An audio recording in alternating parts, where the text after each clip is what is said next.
지내셨나요? 오늘도 예배하는 여러분 가운데 하나님의 은혜와 평강이 함께하길 기도합니다. 헬로윈 축제는 매년 10월 31일 그리스도교 축일인 만성절 전날 미국 전역에서 다양한 복장을 입고 벌이는 축제입니다. 본래 고대 켈트족이 이 행사를 했었는데 나중에 이제 기독교도 이걸 포함하게 돼요. 우리는 지금 개신교지만 카톨릭은 어떠한 정책을 피냐면 우리나라 처음에 제사를 드리는 것 때문에 굉장히 문제가 됐어요. 근데 나중에 이제 카톨릭에서는 그 제사를 수용하지만 기독교화하는 거야.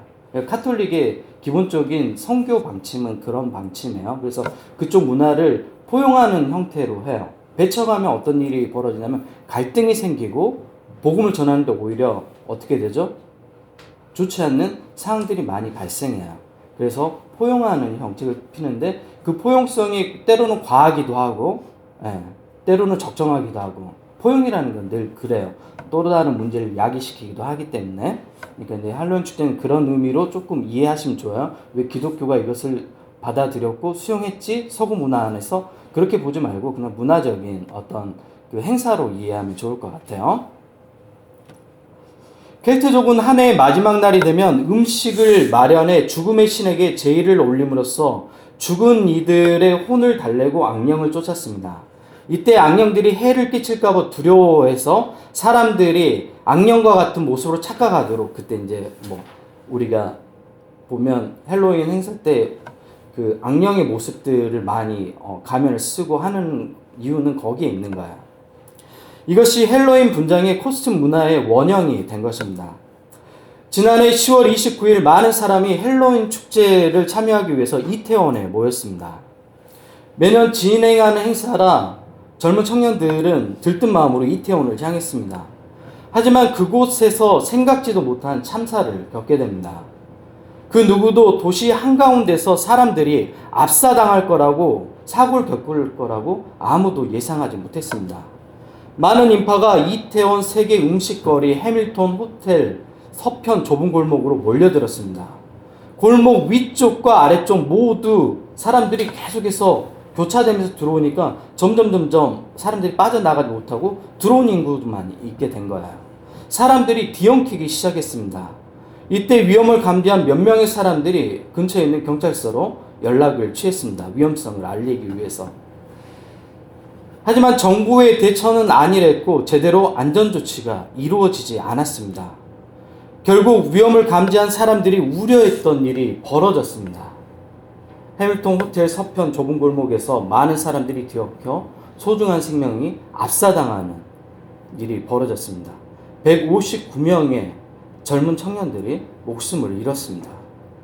그리고 시간이 흘러 1년이 지났습니다. 이 모든 사고 원인, 무슨 다양한 원인이 있겠지만 가장 큰 책임이 어디에 있죠? 정부에게 있는 거죠. 안전관리 소홀인 거죠. 그런데 여전히 정부는 그 책임에서 어떻게 해요? 정부가 잘못한 게 없는 것처럼 계속해서 입장 표명을 합니다. 매년 많은 인파가 몰리는 곳이고 사고 위험 지역이었어요. 그리고 적정량의 경찰 인원이 매년 배치되었던 곳인데 마약 현장범을 잡겠다는 정부의 실적 올리기를 위해서 많은 경찰들이 오히려 다른 곳으로 배치되었어요. 사고가 날 수밖에 없는 환경이었던 겁니다. 윤석열 정부의 안일한 대응이 이태원 참사를 만든 것입니다. 아직도 정부는 진상조사를 제대로 하고 있지 않죠. 이태원 사고 유가족들이 마련한 서울 분향소, 서울시에서 불법 건물로 낙인하고 벌금을 오히려 매기고 있습니다. 몇 천만 원의 벌금을 먹겠죠. 일부 보수교단 목회자들은 사탄의 축제에 갔다가 사고 당한 것이라며 오히려 그곳에 간 기독교인들도 그 사람들을 비난합니다. 막말을 쏟아내고 있죠. 오늘날 우리가 사는 사회는 인간의 도리가 실종된 사회입니다. 타인의 죽음에 대해 조금도 연민을 갖지 않습니다. 여러분 어때요? 연민을 갖나요? 네. 이태원 도심 한복판에서 자식을 잃은 부모는 아직도 그 트라우마에서 벗어나지 못하는데 윤석열 정부는 시민들의 애도를 막고 언론과 행정력을 동원해 사람들 사이에서 더 이상 이태원 참사 진상규명의 목소리가 들리지 않도록, 퍼져가지 않도록 막고 있습니다. 별이한테 미안하네. 대통령을 지키고 있는데 이런 얘기를 해서. 자식을 잃은 부모의 심정을 아십니까? 더구나 자식이 죽은 이유에 대해서 알아야 떠나보낼 거 아니에요. 근데 아무도 왜 내 자식이 어떤 경에 의해서 죽게 되었는지 속 시원하게 얘기해 준 사람이 없어요. 다 책임을 전가해요. 대형 참사 앞에서 인간의 도리조차 저버리는 권력자들을 보면 분노가 치솟아 오릅니다. 인간의 도리를 실종한 모습은 국가뿐만 아니라 개인들에게도 나타납니다. 자신의 분노로 인해 지나가는 행인에게 칼로 무참히 찌르는 사람이 있습니다. 여러분도 뭐 뉴스를 통해서 많이 봤죠. 지나가는 가녀린 여성을 건장한 남성이 돌려차기로 무참하게 공격합니다. 보험금을 노리고 가족을 사고사로 위장하는 사람까지. 자신이 낳은 아이가 100일이 되었는데 그 아이를 또 죽인 어머니까지. 어떻게 우리가 사는 사회가 이렇게 되었을까요? 제가 좀 과장해서 얘기하나요? 더 잔인한 이야기들을 하고 싶지만 어린 친구들이 있어서 못하겠어요. 이런 일을 계속 접하다 보면 과연 우리 사회에 희망이 있는가? 이런 생각이 듭니다. 여러분 희망이 있어 보이나요? 희망이 없어 보이죠. 하지만 오늘 본문은 현실에 절망하는 우리에게 새로운 희망의 말씀을 들려줍니다. 마땅히 행할 길을 아이에게 가르치라. 그리하면 늙어도 그것을 떠나지 아니하리라. 오늘날 사람들은 인간다움을 저절로 알게 되는 것으로 착각합니다. 여러분 사람다움이 그냥 저절로 되나요? 아무것도 배우지 않으면 저절로 사람다움이 되나요? 인간다움, 인간의 도리는 배우는 거예요. 가르쳐야 되는 거고. 전통적으로 동양에서는 인간을 선하게 보는 관점, 또 인간을 악하게 보는 두 가지 관점을 가지고 있습니다. 맹자 같은 인물은 인간을 선하게 보는 관점, 성선설을 지지했고, 인간을 본성을 악하게 보는 관점이 선악설이 있습니다. 인간의 본성을 선하게 보든 악하게 보든 인간에게 필요한 게 있죠. 그게 뭐예요? 그게 뭐예요? 교육이에요. 인간의 본성이 선하다고 규정하든 인간의 본성이 악하다고 규정하든 필요한 게 뭐라고요? 교육이라고요. 근데 우리 기독교는 인간을 선하게 봐요? 악하게 봐요? 너무 어려운 질문 던졌나요? 성서는 인간을 뭐라고 얘기하죠? 인간을 악하게 보죠. 타락한 존재로 보잖아요. 우리 개신교 같은 경우는 전적인 타락이라고 얘기하고 카톨릭은 부분적 타락이라고 얘기해요.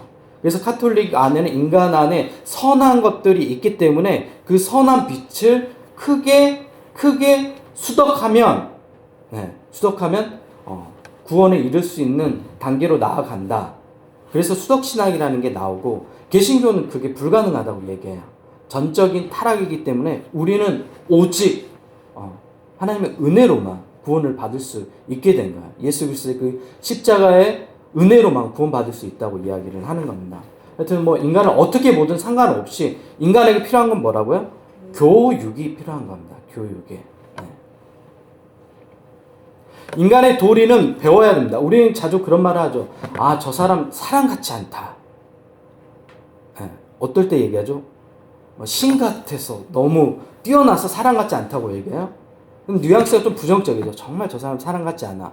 언제 여러분이 사람 같지 않다고 얘기하죠? 인간답지 않는 행동을 할 때, 어떻게 저 사람인가? 막 이렇게 얘기해야 돼. 남편한테 하는 거 말고요. 남편한테 하는 말 말고.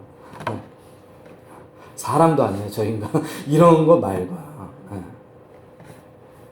자신이 가진 권력으로 타인을 향해 인간 이하의 갑질을 하는 사람들을 보면 이런 말을 하게 되죠. 어떻게 사람으로서 저렇게 갑질할 수 있을까? 기업 회장들이 많이 그러죠. 자신이 부리는 기사나 도우미들에게 어떻게 하죠? 인간 이하의 행동을 하는 거예요. 그 사람은 누군가의 아버지이고 어머니이고 그 사람도 가족이에요. 누군가에게. 그 사람들에게 자신이 온갖 가치를 다하는 거예요. 월급을 준다는 이유로. 그럴 때 우리 진짜 사람 같지 않다고 그렇게 생각을 하죠. 또 극악무도한 반인륜적인 범죄를 저지른 사람들을 볼 때 우리는 뭐라고 얘기하죠? 아, 저 사람 진짜 사람 같지 않다. 이런 이야기를 하게 됩니다. 그래서 인간에게 뭐가 필요하죠? 도리가 필요한 거야. 네. 인간은 아실 테고 도리는 뭐죠? 도리. 도를 아십니까? 할 때 그 도죠. 네. 어떤 의미죠? 사전적인 의미는 사람이 어떤 입장에서 마땅히 행해야 할 바른 길을 도리라고 얘기해요. 사람이 어떤 상황에서 바르게 취해야 될 행동을 뭐라고 얘기한다고요? 도리라고 얘기해요. 그러면 인간 도리는 뭐예요? 사람으로서 어떤 바른 행동을 해야 될 것이 바로 도리입니다. 오늘 본문과 맞닿아 있는 부분 있죠. 마땅히 행할 길을 아이에게 가르치라. 그리하면 늙어도 그것을 떠나지 아니하리라. 그리스와 로마 사회에서 가장 중요한 배움은 철학이었어요. 그리스 로마 사회에서는. 네. 고대 근동에서 가장 중요한 배움은 지혜였어요. 오늘 우리가 살펴보는 잠언도 고대 근동 지혜학교에서 가르치는 내용들이에요. 그러면 중요할까요? 네, 고대인들이 그렇게 중요하게 생각했고 성경에도 잠언이 들어가 있잖아요. 그리고 우리로 얘기하면 필수 과목인 거예요. 국영수 같은. 지금 없지? 필수 과목이 따로. 그런 개념이에요. 지혜가 필수 과목으로 고대인들이 반드시 배워야 될 과목이었던 거예요. 그리고 그 지혜학교에서 가르쳤던 게 잠언이에요. 그리고 그 내용이 오늘 우리가 살펴보고 있는 거죠. 그 지혜가 오늘 본문에도 등장합니다. 마땅히 행할 길을 아이에게 가르치라. 그리하면 늙어도 그것을 떠나지 아니하리라. 여기서 아이에게 해당되는 히브리어 단어가 나르라는 단어인데 굉장히 어린 아이예요. 예. 젖먹은 그 어린 아이를 나르라는 히브리어 단어를 사용하는데 무슨 의미죠? 어린 아이부터 가르쳐야 된다는 것은 그 어린 정말 로이보다 더 어린 아이 때부터 아이에게 마땅히 행할 것을 가르쳐야 된다고 이야기하는 거예요. 자녀 교육이 어린 시절부터 이루어져야 함을 강조하고 있는 겁니다. 그리고 가르치라에 해당되는 하노크는 봉헌하다, 바치다는 의미가 포함되어 내용이에요. 그러면 가르치는 것의 내용이 포함된 게 뭐예요? 신앙이 이미 전제되어 있는 거예요. 마땅히 행할 것을 가르치는데 거기 안에 뭐가 포함되어 있다고요? 신앙이 포함되어 있는 겁니다. 신앙도 배우는 것이고 인간의 도리도 배우는 것입니다. 우리는 저절로 이루어지는 것이 신앙이라고 생각하는데 여러분 신앙이 저절로 이루어져요? 하나님을 만나는 것은 하나님이 우리를 찾아오시기 때문에 만나지지만 신앙이 저절로 이루어지냐고요? 저절로 배워져요? 아니에요, 여러분. 여러분이 배워야 되는 거예요. 모세와 하나님이 만나는 장면이 출애굽기에 나오죠. 모세가 하나님을 몇 살 때 만났죠? 네, 그쵸. 80세 때 만났죠. 네. 80세 때 모세가 하나님을 만나고 난 다음에 처음 하나님께 했던 말이 뭐죠? 아, 하나님 사랑해요. 하트 뭐 이런 거 했을까요? 처음 했던 말이 뭐죠? 아, 제가 너무 어려운 질문 던졌네? 처음 모세가 했던 말이 뭐예요? 하나님께잖아요? 당신이 누구냐고 물어봤잖아요. 네. 그랬더니 하나님 뭐라고 얘기해요? 스스로 있는 자, 존재론에 대해서 얘기했죠. 모든 존재하는 것은 누굴 통해서 만들어져야 되잖아요. 근데 본인은, 하나님은 나는 스스로 존재한 자라고 얘기하는 거예요. 모든 존재하는 것들의 근원이라고 얘기하는 거 엄청난 말을 하신 거예요. 네. 그래서 모세가 하나님은 스스로 존재하는 분이구나 라는 것을 알게 되는 거죠. 계속해서 그렇게 배우게 되는 거예요. 하나님께 묻고 답하고. 신앙은 배워가는 거야. 인간의 도리도 배워가는 거야. 오늘날 우리도 하나님을 만나죠. 어떻게 만나죠? 여러분이 일상생활에서 만날 수 있지만 오늘 이렇게 예배 가운데 말씀을 통해서 하나님을 여러분이 지금 만나고 있는 거죠. 하나님이 어떤 분인지 예배를 통해서 배우잖아요. 매주 예배 시간을 통해서 여러분 만납니다. 또 일상의 자연을 통해서도 만나기도 해요. 매 순간 하나님을 만나죠. 그러면서 하나님에 대해서 배우는 거죠. 하나님의 성품을 배우고 하나님의 위대하심을 배우고 그리고 고백하는 게 뭐죠? 하나님, 당신은 나의 하나님입니다 라고 고백하게 되는 거죠. 인간의 도리도 마찬가지입니다. 사람다움도 배우는 것입니다. 어떻게 배우지 않고 내가 가진 생각이 바른 생각인지 알 수 있죠? 여러분이 가지고 있는 생각이 어떻게 바른 생각인지 알 수 있어요? 내가 가진 생각이 왜곡된 생각일 수도 있잖아요. 히틀러 같은 사람은 어떤 생각을 가졌죠? 유대인을 학살하는 끔찍한 생각을 가졌지만 그 생각이 잘못된 생각이라고 알고 있었을까요? 히틀러 밑에 있었던 아이만이라는 사람이 있어요. 그 아저씨가 정말 평범하게 생겼어요. 우리 용민쌤처럼 생겼어요. 다른 사람들은 아이만이 괴물처럼 생겼을 거라고 생각한 거예요. 왜? 히틀러 밑에서 굉장히 끔찍한 모든 악행을 그 사람이 도맡아서 했거든요. 그러니까 막 마동석처럼 이렇게 막 우락부락 생기고 목소리도 막 걸걸하고 막 그럴 사람이라고 생각했는데 너무 평범하게 생긴 거야. 사람들이 충격받은 거야. 왜 충격받았을까요? 자기가 생각하는 것과 달라서. 근데 아이만이 했던 얘기가 있어. 나는 시키는 대로 했다. 그게 맞는 줄 알았다. 어떻게 우리의 생각이 잘못된지 알 수 있죠? 어떻게 알 수 있을까? 우리 생각이 뭔가 잘못됐기 때문에 잘못된 행동을 할 거 아니에요. 어떻게 잘못된 생각인지 알 수 있죠? 망상장애라는 게 있어요. 들어봤나요? 망상장애는 뭐냐면 내가 생각하는 게 사실이라고 믿는 거야. 모든 사람이 나를 사랑할 거라고 생각을 예를 들면 좀 다른 예는 극단적이니까 모든 사람이 나를 사랑할 거라고 생각하는 거야. 그 망상에 내가 빠져 있는 거야. 모든 사람이 나의 모든 것들을 다 좋아할 거라고 생각하는 거야. 어때요? 사실이야? 왜 웃어? 별아 어떻게 생각해? 사실이야? 네. 사실이야? 네. 아 그래. 우리 별이 믿음이 좋아가지고 나를 싫어하는 사람도 있죠. 네. 근데 모든 사람이 좋아할 거라고 생각하는 거야. 자기가 생각하는 게 다 실제 사실이라고 믿어버리는 게 망상장애예요.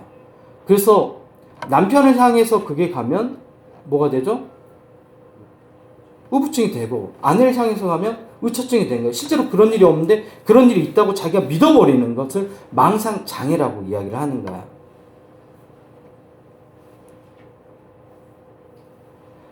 망상이란 이치에 어긋난 생각이에요. 합리적이지 않는 생각인 거예요. 근데 그것을 사실로 받아들인 것을 망상장애라고 하죠. 다시 본문으로 와서 오늘 우리에게 마땅히 행할 것을 아이에게 가르치라. 그리하면 늙어도 그것을 떠나지 아니하리라. 우리 크리스천에게 한정해서 생각해 볼까요? 우리의 생각이 잘못된지 우리는 어떻게 확인할 수 있죠? 그렇죠. 하나님의 말씀 통해서 확인할 수 있는 거죠. 저의 생각이 언제 변했냐면 대부분 다 예배 가운데 말씀을 듣다가 생각이 변했어요. 하나님의 말씀을 통해서 나의 생각이 잘못됐구나 라고 수정하는 거예요. 내가 가졌던 생각들. 20대 때 가졌던 제 생각이 지금 생각하고 똑같을까요? 아니요, 달라요. 그때 저는 어떤 기독교를 생각했었냐면 힘 있는 기독교를 사랑했어요. 사랑의 힘을 믿지 않았어요. 왜? 사랑의 힘 너무 나약해. 너무 느려. 너무 오래 걸려. 오래 참아야 되고 너무 20대에 제가 가졌던 그 열정을 담기에는 사랑의 힘은 너무 힘이 없어 보였어요. 예수님의 십자가도 너무 나약해 보였어요. 강력한 하나님, 파워풀한 하나님, 마동석 같은 하나님이 좋았어요. 그래서 말 안 들으면 진실의 방으로 와. 회개. 딱 이런 것들을 원했단 말이에요. 근데 하나님 말씀 계속 접하다 보니까 내 생각이 잘못됐죠. 내가 사랑의 힘을 믿는 게 아니라 힘을 사랑했던 거예요. 말씀을 통해서 나의 잘못된 생각이 어떻게 돼요? 깨어지는 거죠. 바뀌어가는 거죠. 온라인도 마찬가지예요. 우리의 생각이 잘못됐는데 어떻게 확인하죠? 하나님 말씀 통해서 확인하는 거예요. 그래서 하나님 말씀을 읽다 보면 내가 하나님 말씀을 읽는 거예요? 아니면 말씀이 나를 읽어요? 이상하게 주체가 나거든요. 내가 하나님 말씀이 있잖아요. 성경 이렇게 읽는데 나중에 시간이 지나다 보면 성경 말씀이 내 내면을 다 읽어가요. 나의 부끄러움이 드러나기 시작해요. 내가 잘못 살아온 것들이 드러나기 시작해요. 아, 이게 내 모습인데 이스라엘 모습이 아니라 나의 모습이었는데 하고 어떻게 하죠? 나 자신을 오히려 돌아보게 되죠. 말씀이 나를 읽고 있는 거예요. 그 생각이 바뀌게 되겠죠. 매우 단순한 말씀의 가르침인데 우리가 이 단순한 말씀의 가르침을 행하지 않았습니다. 여러분 가정에 있는 자녀에게 마땅히 행할 것을 가르치나요? 아니야, 괜찮아, 하지마, 괜찮아, 괜찮아. 원래 교회에서도 마찬가지예요. 마땅히 행할 것들을 가르치지 않아요. 아닌가요? 네, 여러분은 아니겠죠. 제가 굉장히 까칠한 사람이라 여러분에게 굉장히 꼼꼼하게 가르치죠. 그래서 힘듦 이런 게 얼굴에 써져 있어요. 목사님 좀 편하게 갔으면 좋겠는데 인간의 도리를 가르치죠. 사람다움을 가르치죠. 우리가 이태원으로 죽은 사람들을 왜 추모하고 연대하고 그게 나하고 무슨 상관이야? MZ세대 그래요. 아니에요? MZ세대 그렇지. 아니에요? 아니 내 생활하기도 바쁜데 그게 사람다움을 잃어가는 거라고요. 그리고 그 일들을 방관했을 때 언젠가는 나의 일이 돼요. 세월호 사고가 일어난 지 얼마 지나지도 않았잖아요. 계속해서 이런 참사들이 일어나잖아요. 그 부모들은 아직도 자기 삶을 살아가지 못해요. 제 유경근이라는 예은이 아빠예요. 똑같네 이름이. 예은이 아빠인데 아직도 자기 삶을 못 살아가요. 아직도 시간이 어디에 갇혀 있냐면 2016년에 갇혀 있는 거예요. 끔찍하죠.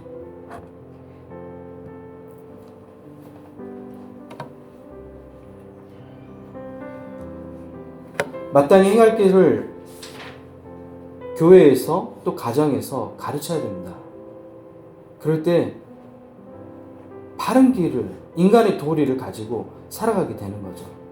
이미 이 세상에 이루어진 또 벌어지는 일들은 우리가 어떻게 할 수 없잖아요. 그러면 다음 세상은 준비해야죠. 우리 아이들이 살아갈 세상은 준비해야죠. 적어도 우리가 그런 세상을 아이들에게 남겨줘야죠. 마땅히 행할 길을 배운 아이들과 청년들은 늙어도 그것을 떠나지 아니할 겁니다. 환경, 세상, 시대정신 이런 거 말고 인간의 도리, 마땅히 행할 길을 교회가 다음 세대에게 가르쳐야 됩니다. 우리 모두가 가르쳐야 돼요. 그리고 여러분 가정에서 자녀들에게 가르쳐야 돼요. 힘들어도 가르쳐야 돼요. 그럴 때 우리에게 인간의 도리를 지키는 세상이 오는 거예요. 우리가 아무것도 하지 않으면 아무 일도 일어나지 않습니다. 하나님은 우리를 통해서 일하시는데 우리가 안 해버리면 어떻게 해요? 내가 안 해버리면 우리 가정은 어떻게 해요? 우리 청년들도 마찬가지예요. 내가 그런 사람이 안 되면 그런 믿음의 가정을 이루기 힘들어요. 내가 말씀대로 살아야 말씀대로 사는 여자가 보이죠. 왜? 내가 그렇게 사니까. 내가 욕망대로 살면 욕망대로 사는 사람이 더 매력적으로 끌려요. 한별이 매력적이에요? 매력적이면 내가 말씀대로 사는 거야. 재미없어요? 그러면 내가 자극적인 걸 좋아하는 거예요. 한 주간 살아갈 때 여러분이 먼저 말씀대로 살아가시고 여러분 또 부모인 사람들 있죠? 자녀들에게 가르쳐야 됩니다. 마땅히 행할 것들을 가르치십시오. 신앙도 어떻게 한다고요? 가르쳐야 되는 거예요. 네. 저절로 되겠지 하고 기다리면 안 돼요. 신앙도 가르쳐야 돼요. 네. 그럴 때 그 아이가 늙어도 그 길을 떠나지 않습니다.